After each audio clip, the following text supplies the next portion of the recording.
Argument करने वाले लोग हैं ना, ये सबसे देश में एंटी नेशनल। 20% इथेनॉल डालने के ऊपर देश में एक तो भी गाड़ी में तकरार रही। नितिन गडकरी जो कि हमारा ट्रांसपोर्ट मिनिस्टर है, और ये बंदा जहाँ पे भी जाता है कहता है कि इथेनॉल ही इंडिया का फ्यूचर है और इथेनॉल की वजह से आज के टाइम पे पॉल्यूशन फ्री हो सकते हैं हम।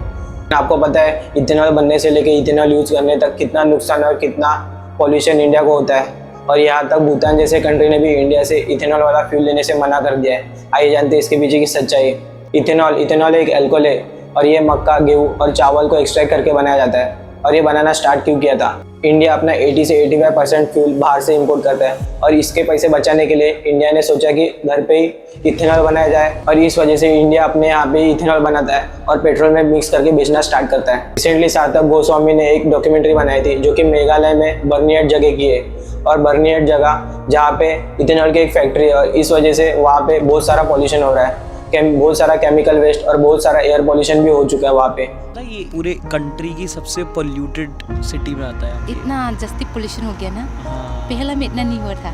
वहाँ के लोगों को कैंसर और अलग अलग बीमारियाँ भी हो चुकी है। सोचो इतना सारा केमिकल वेस्ट और पॉल्यूशन हो रहा है इथेनॉल की वजह से। सार्थक ने भी दिखाया कि जिसे बादलों का शहर कहा जाता है, वहाँ पे बर्निहाट में जो भी झाड़ है वहाँ पे काले कलर की डस्ट की एक लेयर बन चुकी है, और उस वजह से वहाँ के लोगों को बहुत सारी दिक्कत हो चुकी है। मतलब मैंने अपनी लाइफ में कभी नहीं देखा। क्या डिस्टोपियन चीज़ है भाई ये। और ये था सिर्फ इथेनॉल बनने की प्रोसेस। सोचो इथेनॉल बनने की प्रोसेस ही इतनी खतरनाक है जिस वजह से लोगों को इतनी सारी बीमारियां और कुछ लोग मर भी चुके हैं। सरकार का अपना डेटा है कि 2022 में लगभग 2082 लोगों को रेस्पिरेटरी प्रॉब्लम्स थे। 2024 में वही बढ़कर 3681 हो गए। और आपको पता नहीं होगा कि 2024 से लेकर 2025 तक इंडिया ने अपना मक्का इंपोर्ट कराया था इथेनॉल बनाने के लिए। तो सोचो चीज़ लोगों को खाने को नहीं मिल रही है, वो इंडिया फ्यूल बनाने के लिए यूज़ कर रहा है। आज रिसेंटली आपने देखा होगा कि बहुत सारी गाड़ियाँ बंद पड़ रही है, ख़राब हो रही है, और इसका माइलेज भी कम मिल रहा है। ये सब हो रहा है इथेनॉल की वजह से। बहुत अच्छे काम कर लिए, लेकिन इस चीज़ के लिए मैं आपको कभी माफ़ नहीं करूँगा। अभी रिसेंटली मेरी 2022 की गाड़ी 2 दिन पहले ही बीच रास्ते में ख़राब हो गई। यार माइलेज इतना ज़्यादा गिर गया है ना ये E20 के चक्कर में। एवरेज कितनी देर की निकाल रही है आपके हाथ में? वो नमक तो पता ही होगा, जो खुला छोड़ने की वजह से या उसका ढक्कन लूज लगने की वजह से वो ख़राब हो जाता है। इसी तरह इथेनॉल भी अगर उसे मॉइस्चर लग जाता है तो वो ख़राब होना स्टार्ट हो जाता है।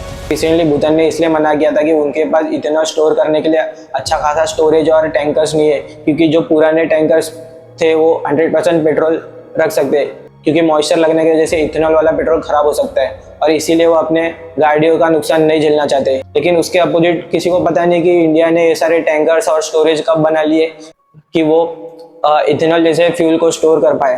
और सरकार यहाँ तक ये भी कहती है कि सारे व्हीकल्स इथेनॉल के लिए कैपेबल है। मेरा सवाल ये है कि सारे व्हीकल्स अगर इथेनॉल के लिए कैपेबल है तो बड़ी बड़ी कंपनियाँ इथेनॉल वाली व्हीकल्स क्यों बना रहे हैं?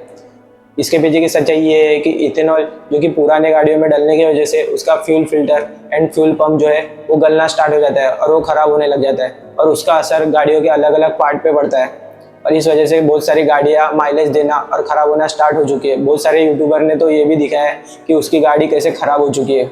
और बाकी के देशों में तो ऑप्शन भी है नॉर्मल पेट्रोल खरीदने का और इथेनॉल वाला पेट्रोल खरीदने के लिए, लेकिन हमारे देश में तो ये ऑप्शन रखा ही नहीं गया। इसलिए इन्होंने मैंडेटरी कर दिया कि इथेनॉल 5% से लेकर इथेनॉल 20% आपको खरीदना ही होगा, और इस वजह से लोगों की गाड़ियाँ भी ख़राब होना स्टार्ट हो चुकी है। आने वाले फ्यूचर में इथेनॉल 30% से लेकर 100% तक आने वाला है। मैं इथेनॉल पे 100% चलने वाली गाड़ियों को लॉन्च कर रहा हूँ। बेहतर यही हुआ कि इलेक्ट्रिक गाड़ी यहाँ पे सबसे सेफ ऑप्शन है, और जो कि जिनकी पुरानी गाड़ियाँ है वो अपना ध्यान रखे कि बार बार सर्विस और मेंटेनेंस का ध्यान रखे, क्योंकि अगर कोई भी बंदा अगर इथेनॉल का फ्यूल ज़्यादा देर तक अपने गाड़ी में रखता है और उसे यूज़ नहीं करता है तो मॉइस्चर लगने की वजह से उसकी गाड़ी पूरी तरीके से ख़राब भी हो सकती है और उसको बड़ा खर्चा आ सकता है।